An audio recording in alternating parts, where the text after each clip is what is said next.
Furti nella Marca trevigiana, esasperazione tra i cittadini. A Roncade colpite le frazioni di Musestre. San Cipriano parla, una delle vittime, una madre che stava rincasando con i 3 figli. Anche a Morgana e Vedelago finiscono nel mirino dei soliti ignoti. Mattina di paura ad Albaredo, dove una banda ha tentato il furto nella casa di un'anziana sfondando una porta. Vedendo che la donna era all'interno, sono scappati. Un uomo si inietta una dose di droga in pieno giorno in piano centro a Vittorio Veneto. La foto finisce sui social. Il sindaco, situazione di disagio sociale. Unioni civili raddoppiate dal 2019, mentre aumentano i divorzi e diminuiscono i matrimoni eterosessuali. L'analisi dei dati Istat del coordinamento LGBT+ di Treviso, che ha disegnato una mappa delle unioni nella provincia. Corsi di sicurezza stradale per i richiedenti asilo, prevenzione dopo segnalazioni e tragedie. Oltre 250 migranti che hanno già ricevuto un attestato di partecipazione. Sabato Villorba accoglierà i pinguini tattici nucleari all'ippodromo Sant'Artemio. Sono attesi 40.000 fan per il concerto in quella che si preannuncia una serata di festa, emozioni, musica dal vivo. Blocco alle auto diesel Euro 5, preoccupata l'intera categoria degli artigiani veneti. Per noi gli stop e le incertezze sono una spada di Damocle, dicono. Adunata triveneta degli alpini, si entra nel vivo. Dalla sezione Montegrappa arriveranno a Conegliano 2000 alpini. Intanto nella città del Cima si definiscono gli ultimi dettagli per la logistica. Buonasera, bentrovate, edizione di Treviso dei nostri telegiornali. In apertura lo avete sentito, la cronaca ancora a raffica di furti, la Marca ancora bersagliata. Siamo tra Roncade e Cendon di Silea, vediamo. Sono tornata verso le 2 di notte e arrivata davanti a porta di casa l'ho trovata aperta e quando siamo entrate ho visto pure la persiana tirata su, e è elettrica, quindi è anche difficile da alzare. Era chiusa quasi del tutto e ho trovato sia la persiana aperta, la finestra rotta, la porta davanti d'entrata e pure la porta al portone dietro, tutto aperto. Racconta così una residente di Musestre, in comune di Roncade, la notte di paura vissuta dopo il rientro a casa dal lavoro con i suoi bambini. Nonostante la presenza anche di un cane Rottweiler, i ladri le hanno portato via tutti i preziosi che aveva in casa in pochi minuti e quando è arrivata era già tardi. Tutte cose di valore. Soldi per fortuna non ne avevamo, però tutte cose di oro. La sensazione è che il furto sia stato commesso da professionisti che stavano spiando i movimenti dei residenti da qualche giorno, evitando le telecamere di sorveglianza di una vicina nella via principale e passando per una viuzza laterale completamente sguarnita di videosorveglianza. C'era un camper da un paio di giorni qui sul parcheggio davanti casa e vedevo una ragazza abbastanza giovane, non italiana, bionda, carnagione chiara, con una bambina piccola. Lei tutte le mattine portavo i bambini a scuola e alle 8:20 lei iniziava a camminare con questa bambina e sempre un cappello in testa.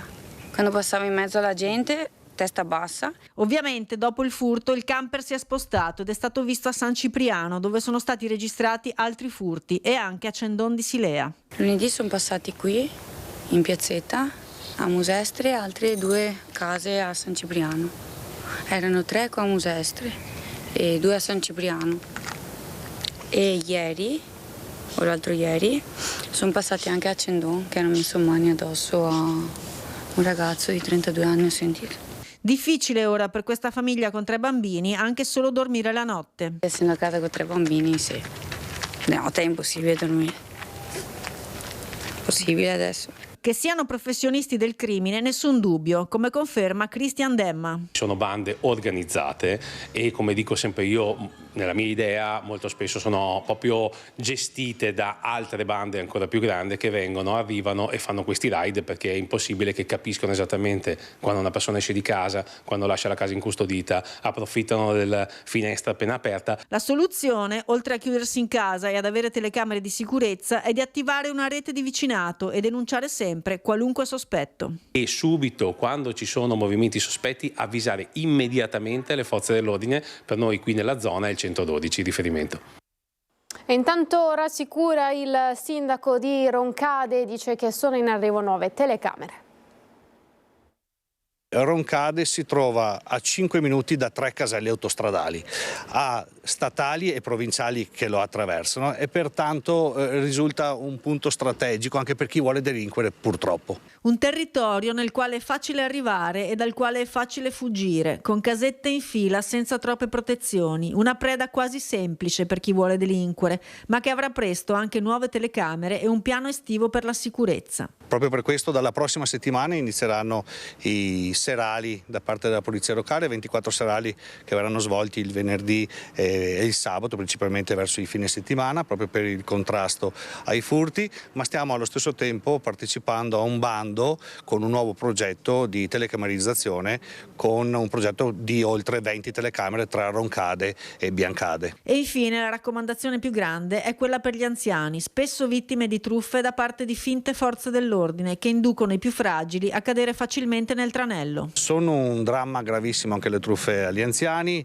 è bene che con l'ultimo decreto sicurezza siano aumentate anche le pene per chi truffa gli anziani, perché questi malviventi sfruttano le debolezze e la fiducia che i nostri anziani ripongono nelle persone, quindi sono proprio degli atti spregevoli. Una decina di giorni fa c'è stata una truffa a danni di una coppia di anziani qui nel nostro territorio, dove si sono presentati 2 vestiti da polizia, quindi anche qui dico attenzione ai cittadini, perché noi non chiederemo mai di preziosi, oro o altro, e se avete il dubbio chiamate il 112.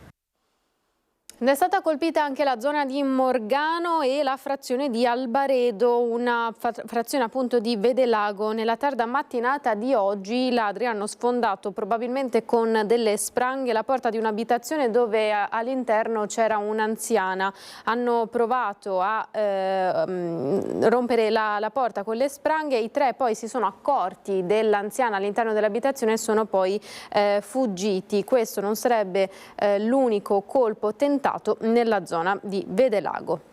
E siamo alla cronaca giudiziaria, una nuova condanna per Radames Major, 71enne residente a Giavera del Montello, ex della Mala del Brenta. L'uomo dovrà scontare altri 6 anni e 4 mesi per una rapina messa a segno il 18 febbraio del 2024 a Cavallino Treporti, nella casa della famiglia Biondo. Un colpo messo a segno da 3 malviventi con volto travisato, tra cui l'autista della banda Sandro Levac, già condannato a 9 anni.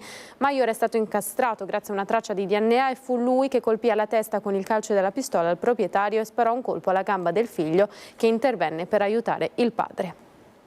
E siamo ai corsi di sicurezza stradale per i richiedenti asilo, prevenzione dopo le segnalazioni e tragedie successe sulle strade. Sono oltre 250 migranti quelli che hanno già ricevuto un attestato di partecipazione a questi corsi. Si circola con il monopattino solo dentro il centro abitato. Da tempo il Comune di Treviso, in collaborazione con l'International Police Association, ha attivato corsi di educazione stradale rivolti ai migranti ospiti dell'ex caserma Serena, con l'obiettivo di migliorare la sicurezza e favorire il rispetto delle regole anche tra chi non è tenuto al possesso della patente. Alla base dell'iniziativa le numerose segnalazioni da parte dei cittadini riguardo a comportamenti scorretti da parte di pedoni e ciclisti stranieri, spesso ignari delle norme del codice della strada. A spingere ulteriormente le istituzioni a intervenire era stato un tragico incidente avvenuto anni fa lungo il Terraglio, in cui un richiedente asilo aveva perso la vita mentre si spostava in monopattino. È uno strumento necessario per apprendere non solo le regole della strada a salvaguardia della propria vita, della propria incolumità e di quella degli altri. All'iniziativa ha aderito anche la provincia di Treviso. E in più credo sia anche un percorso di accoglienza e di integrazione per loro. L'interesse che hanno loro è incredibile e vuol dire che ci tengono veramente. L'obiettivo è quello di far conoscere le principali norme del codice della strada. La conoscenza dei segnali stradali, di come si attraversa la strada, di come si deve circolare in regola con le biciclette, luci, fanalini, catadiotri, piuttosto che uso di pettorine per farsi individuare e riconoscere. Alla consegna degli attestati di partecipazione hanno presenziato il prefetto, il comandante della polizia locale e il presidente della Nova Facility. Questo corso si innesca all'interno di una moltitudine di attività che vengono fatte per la formazione dei nostri ospiti, prima di tutto la lingua italiana, poi l'educazione civica e fino ad arrivare all'educazione stradale, che è un perno essenziale. Quest'anno hanno partecipato al corso in maggioranza bengalesi, con momenti informativi e materiali tradotti per facilitare la comprensione e la prevenzione degli incidenti. Sono corsi da 25-30 persone, per cui è un impegno che va da ottobre fino a maggio. Siamo a Carbonera. Ieri sera intorno alle 21:30 una nube tossica ha pervaso vicolo De Biasi. I residenti sono scesi in strada con mascherine, colpi di tosse, fatica a respirare, occhi che bruciavano. Un'esalazione ammoniacale fortissima ha pervaso tutto il quartiere. Sono stati chiamati i carabinieri, che sono intervenuti con i vigili del fuoco. Per quasi 2 ore lamentavano i cittadini che non si riusciva a respirare. Alcuni di loro si sono barricati in casa con i condizionatori. I vigili del fuoco hanno allertato la sindaca Federica Ortolani e l'ARPA. Verso mezzanotte si è risaliti alla causa, ovvero lo sversamento di liquami e residui animali. Stamattina tra le persone c'era ancora qualcuno con dei forti mal di testa. Nella zona della lottizzazione Arte in Rete i vigili hanno detto che l'odore era troppo forte e la sindaca ha emesso questa mattina un comunicato ribadendo le cause di questo sversamento di liquami, che hanno provocato questi problemi. Torneremo ovviamente sulla vicenda anche nella giornata di domani. Siamo a Vittorio Veneto con la cronaca. Un uomo in pieno giorno nel cuore di Vittorio Veneto che è stato immortalato mentre si iniettava delle dosi di droga, ha commentato anche la sindaca di Vittorio Veneto. L'uomo immortalato proprio mentre senza nessun problema si sta iniettando una dose lungo via Maniero nell'omonimo quartiere di Vittorio Veneto e soprattutto in pieno giorno. La foto viene fatta circolare in tutti i social. L'indignazione dei cittadini, una situazione insostenibile, tuonano alcuni residenti. Tra l'altro questo è avvenuto proprio mentre stava passando una mamma con il passeggino. Un episodio che non sarebbe isolato. Immediata la replica del sindaco Mirella Bagliana. Non abbiamo ricevuto alcuna segnalazione che servirebbe per verificare le generalità della persona e capire nel dettaglio quanto sia accaduto e se ci sono i presupposti per un reato. Ma è chiaro che anche nella nostra città, come in molte città del Veneto, sussistono situazioni di disagio sociale legate a dipendenza quali la droga, l'alcol e altre sostanze alteranti che per la loro natura hanno dei risvolti che ricadono sull'intera collettività. Molte delle persone oggetto di dipendenze, ma non tutte, sono seguite dai servizi territoriali dell'ULSS come SERT e alcuni dei servizi sociali del comune. Come amministrazione Termina stiamo continuando a portare avanti azioni specifiche per far sì di diminuire le varie situazioni degradanti. Siamo al blocco dell'autodiesel Euro 5, preoccupata la categoria degli artigiani veneti. Per noi gli stop e le incertezze, dicono, sono una spada di Damocle. Io c'ho una macchina Euro 2 evidentemente. E sarebbe un problema qualora dovessi cambiarla, no? Un problema perché oggi in questo momento non sappiamo bene come comprarle queste macchine elettriche o ancora con combustione, con benzina eccetera, quindi i prezzi sono molto alti e quindi ci crea difficoltà, non poche. Dobbiamo lottare contro l'inquinamento, può essere una misura che limita nelle città l'utilizzo anche dell'auto e ci spinge verso autoveicoli anche più puliti. Tra chi è contrario e chi invece sostiene che limitare il traffico dei veicoli inquinanti sia una delle misure necessarie per ridurre le emissioni di CO2, sta facendo discutere non poco l'annunciato stop ai veicoli diesel Euro 5 a partire dal 1° ottobre, preoccupata anche la categoria degli artigiani. Abbiamo sempre questa spada di Damocle che ci preoccupa e che ci porta sempre a vivere nell'incertezza. Pur con l'emendamento presentato dalla Lega per cui l'obbligo allo stop dei veicoli Euro 5 potrebbe essere scongiurato o al più prorogato, resta alta la preoccupazione all'interno della categoria degli artigiani del Veneto. L'inquinamento sicuramente è un tema importante,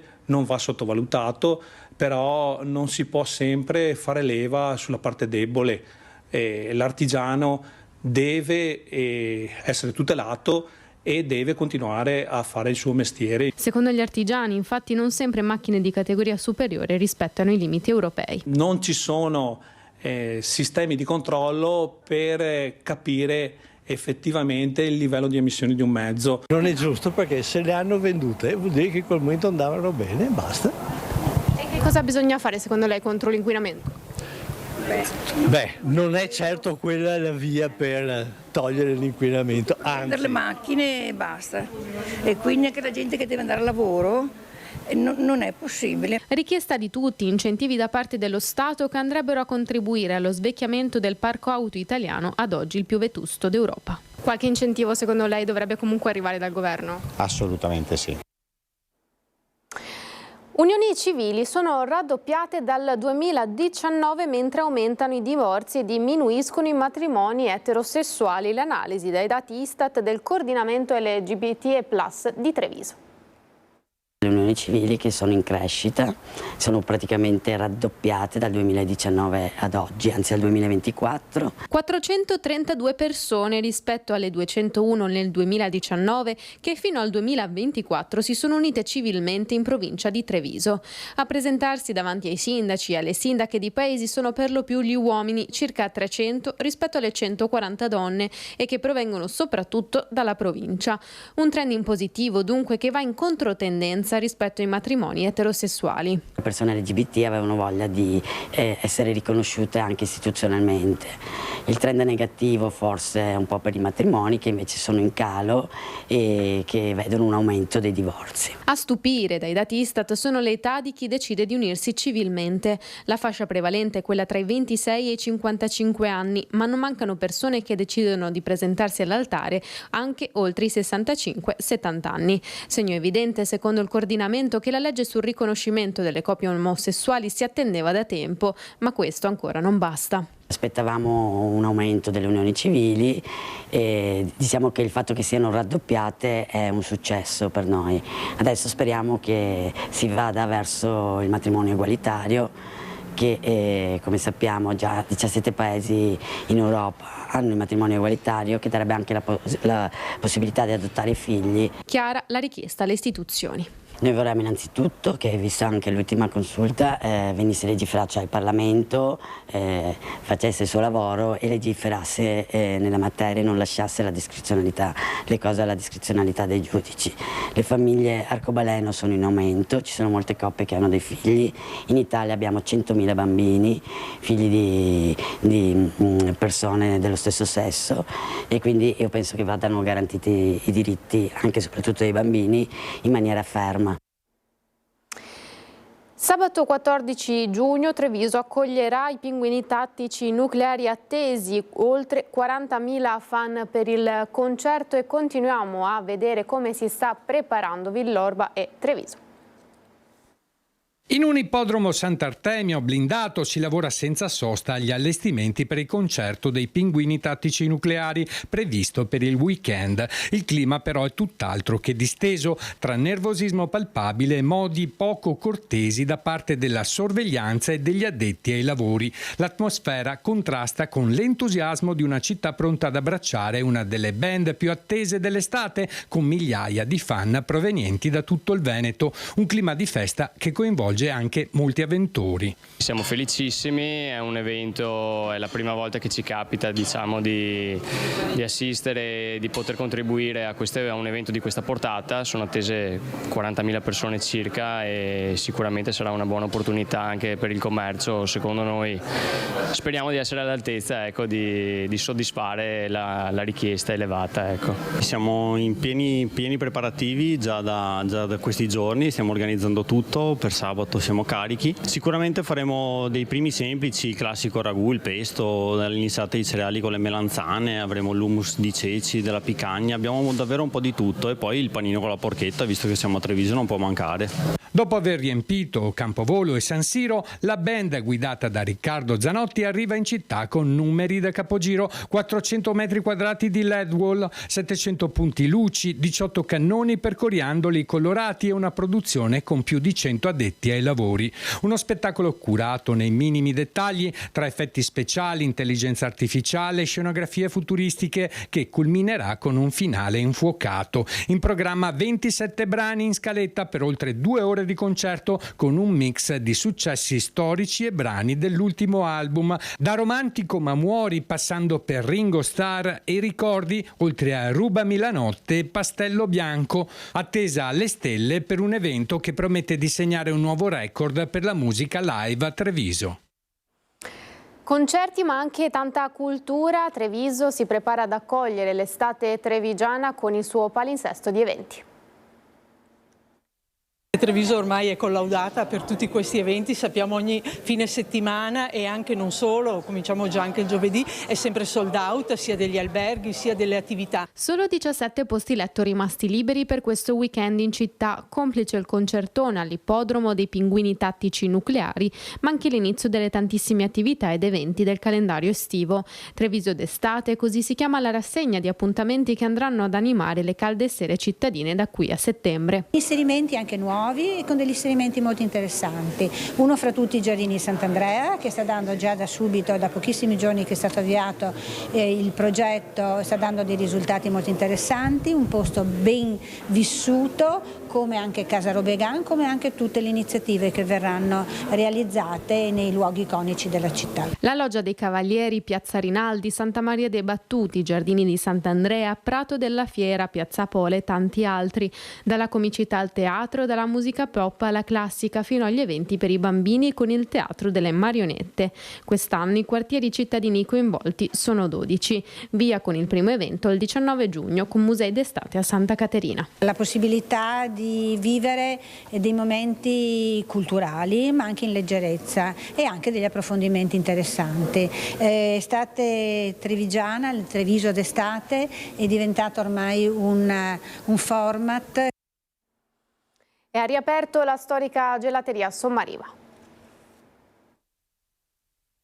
Con un soft opening, un po' in sordina ma non troppo, ha riaperto a Ponte San Martino Sommariva, una gelateria storica, un punto di ritrovo per tutti i trevigiani che dagli anni 60 e fino ai 90 hanno certamente mangiato un gelato seduti sulla più bella terrazza lungo il Sile. Erano adulti e bambini che poi hanno visto via via il locale trasformarsi fino ad essere occupato prima da una paninoteca e poi abbandonato per anni fino al miracolo avvenuto grazie alla famiglia Feltrin, che insieme a quella dei proprietari ne hanno permesso la rinascita, destinata stavolta a restare. Questo progetto è partito più di 2 anni fa, nell'aprile del 23, e abbiamo fatto tutte le nostre valutazioni. È la prima volta che siamo entrati abbiamo detto no, non fa il caso nostro, però poi qualcosa è scattato in mente e niente, ci abbiamo lavorato per 2 anni fino ai prossimi 18-20, non lo so. Un riammodernamento che ha mantenuto la storica scala al centro del locale, mentre luci e colori sono decisamente più contemporanei. Non trattiene l'emozione il titolare, Fabio, il peso della storia si fa sentire, anche perché questo è un progetto di famiglia che ha coinvolto tutti i componenti. Una forte emozione, sì, una forte emozione perché comunque il nome Sommariva al quale siamo comunque legati e comunque abbiamo cercato di rispettarlo proprio riproponendolo. Voglio dire, ci ha sempre ispirato fin da sempre e poter tornare qui, insomma, riportare quest'angolo è sicuramente molto molto impattante a livello emotivo per me. Già tantissimi complimenti e ringraziamenti arrivati, uno in particolare ha fatto piangere Fabio. Abbiamo ricevuto un sacco di complimenti e proprio persone che entrano per guardare, proprio li si vede con una luce sugli occhi che dicono mamma finalmente i ricordi di una volta, ecco. E sì, mi piace pensare a questa cosa perché era proprio un po' il nostro obiettivo, ecco. L'inaugurazione ufficiale martedì della prossima settimana nel tardo pomeriggio, alla quale sono invitati tutti i trevigiani. E ieri sera è stata folla di gente per Roberto Vannacci al Maggior Consiglio, ad accoglierlo tutti gli esponenti della Lega, anche il sindaco Mario Conte. Un'accoglienza da rockstar, un sold out che ha lasciato tutti soddisfatti. Chi voleva stringergli la mano, chi farsi un selfie, chi parlargli dei suoi problemi o anche solo chiedergli l'autografo sul suo libro.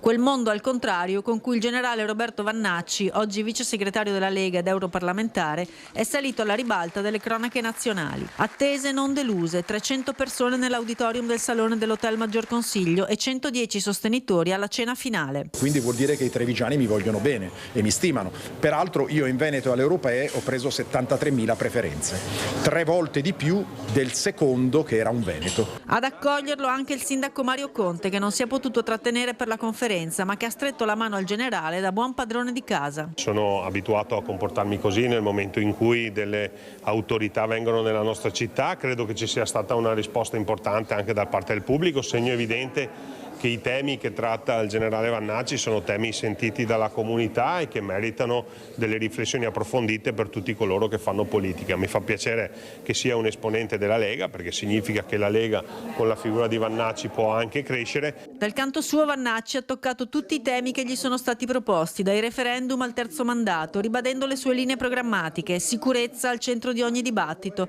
cittadinanza senza aperture facili e immigrazione illegale. Ma è sul tema della possibilità di una sua lista per le regionali che il generale ha riservato una sorpresa inattesa. L'8,5% degli stranieri in Italia produce il 50% dei furti e delle rapine. Quindi sono numeri forniti dal Ministero dell'Interno e noi dobbiamo correre ai ripari. Risolto il problema della sicurezza in Italia, noi risolveremo il 90% degli altri problemi. Una lista Vannacci? Non lo so, la strategia è quella che conta, contano i risultati. Quindi in base a quello che si vorrà raggiungere si studieranno le strategie più opportune, più efficaci e poi non svelo oggi quello che potrebbe essere una sorpresa domani. Apriamo la pagina degli alpini, ma subito dopo la pubblicità.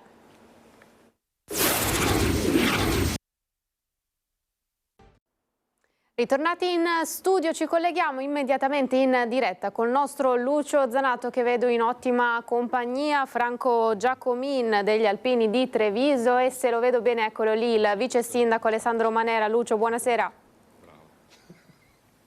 Buonasera Edi, buonasera ai telespettatori di Antenna 3. Nel nostro giro in questa settimana, aspettando la Triveneta di Conegliano, siamo giunti nel capoluogo della provincia, cioè a Treviso, e siamo con Franco Giacomini, come hai detto giustamente tu, che è il presidente della sezione Alpini di Treviso. C'è anche il vice sindaco, ma parleremo dopo con lui. Cominciamo con il presidente. Presidente, intanto come vi state preparando per questa Triveneta che comincia dopodomani? Beh, da tempo che ci stiamo preparando, perché i nostri 88 gruppi si sono mossi ancora un anno fa per cercare la collocazione più idonea a ridosso della città per essere presenti fin da domani sicuramente, ma qualcuno è già arrivato anche oggi.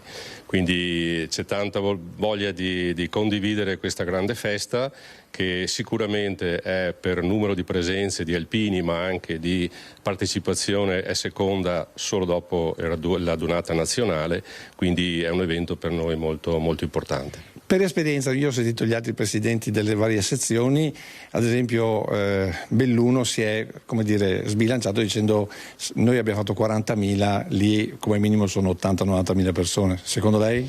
È difficile stabilirlo a priori, perché poi molte sono le variabili, naturalmente il tempo, ma sembra che il tempo ci aiuti quest'anno, e poi anche l'alpinità della città che ospita il raduno, e penso che Conegliano abbia tutti i presupposti per poter appunto vedere tanta gente. Ricordiamo che è terra del 6° Reggimento Alpini, del 7° del 3° gruppo d'artiglieria da montagna, quindi diciamo c'è storia alpina che sicuramente porterà tanta gente. Parlando di storia alpina, raccontiamo un po' le medaglie d'oro invece della sezione di Treviso. Certo, la nostra è una sezione che ha 5 medaglie d'oro, persone che ovviamente noi ricordiamo anche col nostro vessillo, quindi Tommaso Salsa, Mario Feruglio, Aldo Fantina, Angelo Ziliotto e poi Enrico Reginato. Grande Enrico Reginato, questo generale che è rimasto lì perché non stesse indietro nessuno,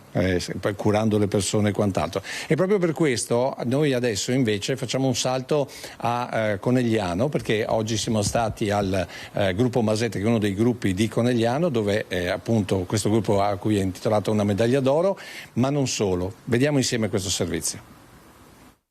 È stato dato in comodato d'uso questa stazione, che è presidiata, quindi è a ridosso dei giardini comunali e di tutto il centro città, e quindi è un modo per garantire socialità, vitalità, e quindi di conseguenza, se c'è presidio sul territorio dagli alpini o dagli amici degli alpini, insomma c'è anche più sicurezza per tutti i cittadini. Quando gli alpini sono un presidio di sicurezza, come a Vittorio Veneto, dove la sede della sezione è nella stazione centrale dei treni, una sede che le Penne Nere hanno ristrutturato e dove si programmano molteplici attività.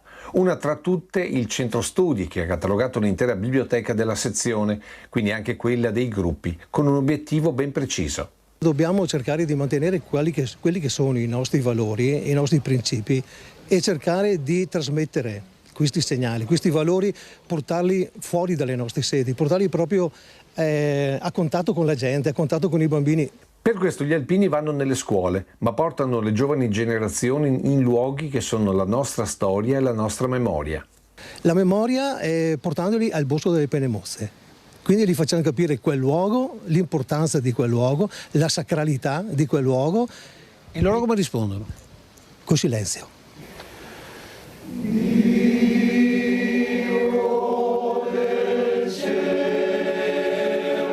Ma gli alpini vittoriesi sono anche canti e cori, altro modo per esprimere valori come servizio agli altri, amore e rispetto per la propria terra. L'amor di patria. Quindi è meglio assolutamente impegnarsi e sentirlo proprio, e durante i canti cercare di farlo arrivare al cuore delle persone. Infine, quando si pensa agli alpini di Vittorio Veneto, inevitabilmente si pensa ai muli, che sabato inizieranno la loro marcia di avvicinamento alla Triveneta di Conegliano, e con loro tanti alpini e non, in un percorso aperto a quanti vorranno partecipare. L'appuntamento? Sabato mattina ore 8:30 nei pressi della stazione, vicino alla protezione civile, alzabandiera e poi partiamo. Trattenere respiro. Come avete capito, il servizio era di Vittorio Veneto, si parlava della sede che abbiamo visitato ieri nel collegamento serale, e la cosa particolare appunto era, oltre che la sicurezza in città per quanto riguarda un punto sensibile come la stazione ferroviaria, che viene garantita la sicurezza addirittura dagli alpini, c'era il fatto che poi si stanno organizzando con i muli per come dire, la marcia di avvicinamento alla Triveneta. Stessa cosa capita a Treviso. Certo. Io so che c'è qualcuno che domani mattina parte dal Bosco delle Penne Mozze. Domani mattina alle 8 partono una trentina di alpini, diciamo che percorreranno, difatti lo chiamano il percorso della memoria, arriveranno a Conegliano il sabato, sono alpini organizzati dal gruppo di Città di Treviso, Sassari Reginato, e a cui si aggregano anche altri alpini di altri gruppi qui vicino. E quindi domani mattina al Bosco delle Penne Mozze, poi si arriva a Cison, da Cison arriveranno a Feletto, lì pernotteranno e poi arriveranno a Conegliano sabato mattina con 2 muli. Esatto, con 2 muli, che è importante. Questa situazione dei muli, devo dire, mi ha colpito perché, ad esempio, raccontavano, poi andremo al centro studi, Valentino, il responsabile del centro studi, diceva: quando noi poi portiamo i muli nelle scuole cambia tutto, i giovani sentono è come uno scatto, e poi quando li portiamo alle Penne Mozze c'è il silenzio, quindi c'è il rispetto. Sono tutti valori alpini che grazie proprio al centro studi, ma poi arriveremo, vanno tramandati soprattutto alle giovani generazioni. Assolutamente sì, il Bosco è un memoriale a cielo aperto che effettivamente, per la sua collocazione, per l'ambiente in cui è stato collocato, apre il cuore a chi arriva, e quindi i ragazzi sono ben felici. Anche quest'anno, fino adesso non sono arrivati tanti, visitano quei luoghi, e noi cerchiamo di trasmettere loro proprio l'essenza di quel luogo, cioè la conoscenza delle motivazioni per cui lì alcune persone sono ricordate, e quello che effettivamente hanno fatto per tutti noi. Ecco, allora Presidente, io passo dietro al vessillo proprio per rispetto e vado invece al responsabile del centro studi, che da domani e poi per tutto il raduno sarà a Corte delle Rose insieme agli altri responsabili dei centri studi. Allora, Luca Miglioranza, parliamo invece di campi scuola. Sì, l'Associazione Nazionale Alpini organizza da diversi anni dei campi scuola che sono rivolti ai giovani dai 16 ai 25 anni e questi si svolgono in 13 località nazionali. Mentre anche come sezione noi organizziamo un campo scuola per i ragazzi un po' più giovani, dai 14 ai 16 anni, quest'anno si svolgerà a Pederobba, dove là, anche in questa occasione, i ragazzi avranno modo di vivere un'esperienza di convivenza, di stare assieme ad altri giovani della loro età e vivere l'esperienza anche di vita, tra virgolette, alpina, dove si svolgeranno delle attività prettamente con degli orari, con dei servizi obbligatori da fare, appunto anche per vivere e capire come si sta assieme agli altri. Ecco, è importante. La notizia è che anche voi, come gli altri, come avete aperto le iscrizioni, avete dovuto chiuderle subito. Purtroppo sì, purtroppo diciamo perché lo spazio è quello che è, dobbiamo stare dentro certi numeri, però è molto positivo il fatto che le famiglie per i propri ragazzi, per i propri figli, riconoscono in questa esperienza una cosa formativa importante per i loro figli. Ecco appunto, questa è la cosa davvero straordinaria, cioè il fatto che serva e le famiglie e i giovani cerchino questo tipo di valori e soprattutto questo tipo di disciplina. Sì, cercano il valore della convivenza, dello stare insieme, del rispetto di stare assieme agli altri, di rispettare anche le regole che sono fondamentali, il vivere con delle regole date, perché poi queste regole poi le metti anche nella vita civile di tutti i giorni. Ecco, come hanno preso il fatto che avete messo la regola che non si usa il cellulare? Positivamente. Ci sono in tante scuole, in tanti paesi stanno promuovendo delle attività che si chiamano i patti digitali, dove appunto vengono gestite in maniera diversa l'uso del cellulare. Questa è una forma, anche questa, è far capire che si vive benissimo con gli altri senza il cellulare. Ecco, il resto ce lo raccontiamo quando torneremo in diretta, perché voi dovete sapere che andiamo a trovarlo. Sabato nel corso del pomeriggio alpino che faremo come Antenna 3 dalle 13:30 in poi, e poi vi ricordo anche che seguiremo la serata alpina e la seguiremo in mezzo alle piazze, in mezzo ai cori spontanei fino alle 23:30, quando andremo alla scalinata degli alpini e lì ci sarà il coro dei cori con le fanfare per il, diciamo così, la notte alpina, che è veramente uno spettacolo. Torno di qua perché quella notte alpina, quella sera alpina ce la ricordiamo ancora con la dunata del Piave in Piazza Borsa, quando si è fermata la città perché tutti cantavano e cantavano l'alpinità. Certo, quella resta nella memoria di tutti quelli che hanno partecipato, perché è stata estremamente emozionante. Noi vogliamo ripetere queste emozioni anche col prossimo nostro raduno del terzo raggruppamento, diciamo Triveneto, che faremo a Treviso nel 2027. Ricordo sempre che noi come sezione è una delle poche sezioni che annovera 7 cori ANA, e quindi dare loro la possibilità di esibirsi in città, all'aperto, in piazze della città, credo che sia proprio un momento importante di aggregazione e di soddisfazione anche per loro. Ecco, e cori che sentiremo ovviamente in questo fine settimana. Anche ci sono 3 cori che si esibiranno a Conegliano, il coro Teto Anna, il coro Gravaioli di Breda di Piave e il coro Cimedauta di Roncade. Cose che seguiremo comunque anche noi in diretta. Ancora un attimo, poi lanciamo l'ultimo servizio. Ho il vice sindaco qua perché nel prossimo servizio parliamo di viabilità che viene gestita dal comune di Conegliano.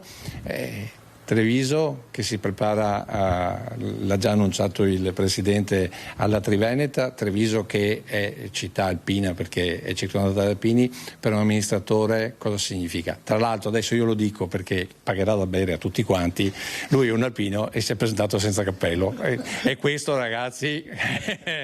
Sto punito. No, beh.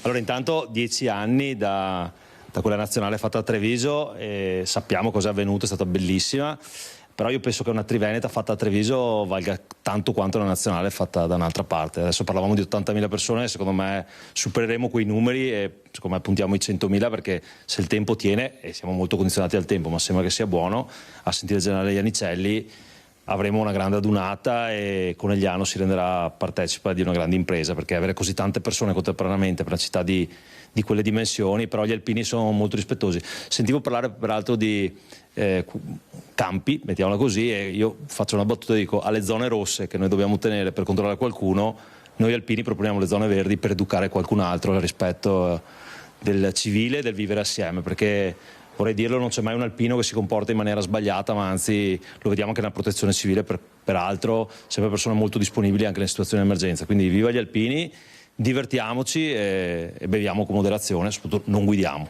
Ecco, l'ultima cosa, Alpino Manera Alessandro si presenterà a Conegliano col cappello. Sì, non lo tolgo più dalla macchina o dalla moto sicuro, perché altrimenti devo pagare da bere a mezzo reggimento qua, quindi ci sarò presente. Detto questo, allora sentiamo invece i consigli del sindaco Fabio Chies, ma non solo, perché c'è una chicca davvero particolare nel prossimo servizio e poi linea allo studio. Sul sito del comune ordinanza con strade aperte, strade chiuse, strade attraverso le quali si possono raggiungere i parcheggi scambiatori dai quali portarsi in città o con i bus navetta o a piedi. Quello che si deve sapere per muoversi a Conegliano per il raduno Triveneto degli Alpini, che vedrà una grande presenza di penne nere che alloggeranno nelle palestre dove stanno ultimando l'allestimento delle brandine, ma anche negli spazi all'interno del campo sportivo dove sono previsti gli accampamenti. Tutto con il supporto dei gruppi che formano la sezione di Conegliano, e uno di questi è dedicato a Pietro Maset, alpino e partigiano, ed è il papà del sindaco che ricorda come durante la costruzione dell'asilo del Sorriso a Roscio ebbe un incontro con una giovane russa salvata proprio da Maset. Questa ha saputo che eravamo italiani, si è avvicinata e mi ha raccontato il fatto. Un giorno una signora ha attraversato il fiume, è arrivata alle postazioni di Maso con la sua bambina in braccio perché era molto ammalata e non avevano le medicine per curarla. Il Piero ha ordinato, gli ha tenuti lì 2 giorni e poi gli ha fatto un bel fagotto con tutte le medicine. E gli ho detto, era il gruppo Conegliano, io non lo so, ho detto, certo c'era uno che lo chiamavano Maso. E io sono la ragazzina che ho usufruito delle medicine degli italiani. Anche per questo gli alpini del gruppo hanno voluto fortemente questo monumento con un'aquila che spicca il volo. L'alpino basta dirlo con 3 parole. Alpini, uomini di pace, è quello che è scritto dietro al monumento, alla targa dietro. Credo che questo sia importante soprattutto per i giovani, dove c'è una certa solitudine, io vedo un certo malcontento, nel senso che qua si parla sempre io, forse dovremmo ripristinare la parola noi. Aquila sul monumento alpino e aquile che da oggi svettano sui pennoni della scalinata degli Alpini e che qui vediamo poco prima venissero issate sui pennoni. Simboli di un modo di vivere con gli altri e per gli altri, che si esprime anche con il canto, come per venerdì sera in Duomo a Conegliano, con il concerto di apertura del raduno Triveneto che Antena 3 trasmetterà in diretta. Voi che state preparando questo concerto, qual è il brano che in questo momento la sta toccando maggiormente? Sicuramente Il Signore delle Cime, chiaramente, che penso che tutti conoscono ed è quello che magari che tutti conosciamo e quello che di solito ci emoziona di più. Allora ringraziamo Lucio Zanato, i suoi ospiti e Nicoletta Rizzetto per aver curato la parte tecnica di questo collegamento. Noi passiamo alle notizie dal Bellunese. Treviso e Vicenza sono pronti a mettere a disposizione una ventina di mezzi per supportare la flotta di Dolomitibus per il trasporto olimpico. Intanto cambiano i vertici proprio dell'azienda. Ho accolto con tanto piacere la nomina, ringrazio ovviamente il Presidente della Provincia, il Consiglio, quelli che hanno voluto darmi fiducia. Prima di tutto, che è la cosa più importante. Martina Moric è la nuova presidente di Dolomitibus, bellunese, manager e imprenditrice di lungo corso. Moric è stata individuata dalla provincia, socio di minoranza nel raggio delle sue competenze previste dallo statuto, tra i numerosi curricula dei candidati che si sono proposti per il ruolo strategico della società di trasporto pubblico locale. La mia lunga carriera si è basata prima in una storia imprenditoriale di famiglia, quindi sono riuscita a stare vicino a mio padre, un grande imprenditore, quindi a imparare e a capire da lui e con i miei fratelli, diciamo un po' tutta la famiglia, una storia di imprenditori, quella prima faccia di una medaglia. La seconda l'ho vissuta nei miei 18 anni lunghi con una multinazionale quotata alla Borsa di New York, per la quale ho gestito diversi business in tutto il mondo. Ritengo di poter apportare la mia esperienza. Mi piace mettere a disposizione degli altri l'esperienza che ho maturato in tanti decenni di lavoro proprio in organizzazione e riorganizzazione aziendale, che è stato, diciamo, il forte del mio lavoro. La cosa che mi fa piacere più di tutte è riuscire, dopo tanti anni fatti all'estero e lontana da qui, a tornare in patria e poter dare insomma un po' della mia esperienza al territorio, che è anche il mio territorio. Martina Moric è anche la prima donna bellunese al vertice di Dolomiti Bus, società che ha chiuso il 2024 con un utile di quasi 2 milioni, cui da contrattare fanno però i tagli alle corse e i disservizi lamentati dagli utenti in larga parte della provincia. Mi metterò umilmente a disposizione del gruppo e della squadra che già c'è, afferma la neopresidente. C'è bisogno di un po' di organizzazione, tra l'altro siamo in vista anche delle Olimpiadi, per cui comunque ci sono anche degli eventi importanti che ci aspettano. La provincia è molto vasta, ci sono zone poco abitate, i cittadini hanno sicuramente necessità di essere serviti come gli altri. Questo mi sembra di capire, ripeto, dalle voci che questa sia la richiesta principale. Vedremo quando avrò avuto il tempo di sedermi con la squadra e capire di soddisfare le esigenze. Con Martina Moric nel CDA di Dolomiti Bus la provincia ha nominato anche Valentino Frescura, esperienza pluridecennale nel settore dell'occhialeria e componente del primo direttivo di Fratelli d'Italia, targato Silvia Calligaro, e riconfermato nel ruolo di presidente del collegio sindacale Federica Monti. Le nuove nomine saranno ratificate in occasione dell'assemblea dei soci convocata per il 23 giugno, dopo che quella già prevista è stata rinviata per ragioni tecniche. Per me la cosa fondamentale è fare squadra, ecco, quella ha sempre vinto. Io in tutte le mie esperienze di decenni non ho vinto come persona, abbiamo sempre vinto come squadra e quindi voglio amalgamarmi alla squadra esistente, voglio provare a dare qualcosa anche di mio per vincere come squadra e riuscire anche a fare finalmente contenta, diciamo, la popolazione. Ci sono nuovi dati sull'export bellunese, vediamo quali sono. Sull'occhialeria il dato più che ci preoccupa e che ci vuole un'attenzione particolare è che negli ultimi 2 anni abbiamo perso quasi il 25% delle esportazioni, vuol dire per Belluno 300 milioni in meno. Non c'entrano i dazi o forse in modo residuale. L'export bellunese resiste agli urti, i primissimi dati 2025 sono simili a quelli dell'anno scorso, ma la chiave di lettura è diversa. Lo spiega bene Mario Pozza, presidente della Camera di Commercio Belluno-Treviso. L'export tiene, seppur con un piccolo calo per l'occhialeria, bene tessile, meccanica e linea a freddo. E allora? Allora c'è una perdita che balza all'occhio ed è quella registrata dall'occhialeria che fa risuonare un campanello d'allarme. Non è un fattore geopolitico dato da dazi o altro, ma probabilmente è data perché si sta spostando la produzione in altre realtà. Noi lo stiamo già monitorando come sistema camerale proprio perché vogliamo capire quali possono essere anche le conseguenze di tutto ciò e quindi c'è una lente di ingrandimento su tutto questo. Fondamentale mettere in campo da subito ogni strategia e un monitoraggio puntuale per capire quale può essere il destino dell'occhialeria bellunese, fiore all'occhiello e vanto dell'industria dolomitica, che qualche segnale di sofferenza lo sta mostrando, specie guardando il mercato del lavoro che al momento sembra fermo. Diversa e per fortuna la fotografia scattata per gli altri settori trainanti dell'economia bellunese. Bene per quello che riguarda il tessile, abbiamo quasi un 30%, macchinari e soprattutto il freddo, con mercati che sono ad esempio il mercato spagnolo molto bene, il mercato turco, quindi anche mercati europei.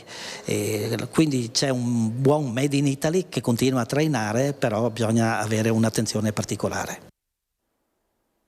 E sabato Belluno si unirà al coro di voci da tutto il mondo per chiedere l'impegno perché cessi la guerra a Gaza. Ci siamo accorti che c'era troppo silenzio sul tema, problema, critica legato a quello che sta succedendo a Gaza, in Palestina in modo particolare. Abbiamo cercato di andare oltre le tattiche e le strategie che solitamente la politica cavalca buttando, come si dice, non è retorica, il cuore davvero oltre l'ostacolo. Sabato a Belluno servirà a esserci silenziosamente, ma esserci in presenza, per dire basta alle atrocità che Israele sta perpetrando sul popolo palestinese da oltre 600 giorni. Belluno per Gaza, la manifestazione organizzata per le 11 in Piazza dei Martiri, promossa da Francesco Vascellari e Fabio Rufus Bristot, per una battaglia di civiltà. Dare un segnale forte attraverso non tanto discorsi retorici ampollosi, ma attraverso qualche discorso di circostanza portato però in modo autentico, per dar voce a quelle 60.000 persone morte e 115.000 persone ferite. Ovviamente sono dati dell'ONU, non dati estrapolati magari da qualche portavoce o qualche fanatico di Hamas, che fermamente condanniamo, e crediamo che la popolazione bellunese sarà presente in forma importante. Invitate in modo trasversale tutte le componenti politiche, le categorie socio-economiche, il mondo dell'associazionismo e la popolazione, che si presume possa arrivare da tutta la provincia di Belluno, che sente l'urgenza di difendere la vita e la dignità umana calpestate a Gaza, da dove le immagini dell'orrore rimbalzano pressoché quotidianamente in diretta social. Un live streaming drammatico, tanto che anche il nostro Presidente della Repubblica ha detto che è inaccettabile non applicare le norme del diritto umanitario nei confronti dei cittadini di Gaza, che sono stati letteralmente affamati in modo scientifico. Qui si tratta di ricomporre sicuramente le parti, ma schierandoci per una volta da parte veramente di chi soffre in modo potente, in modo devastante. Si conclude così il telegiornale, grazie per averci seguito, a tutti l'augurio di una buona serata, arrivederci.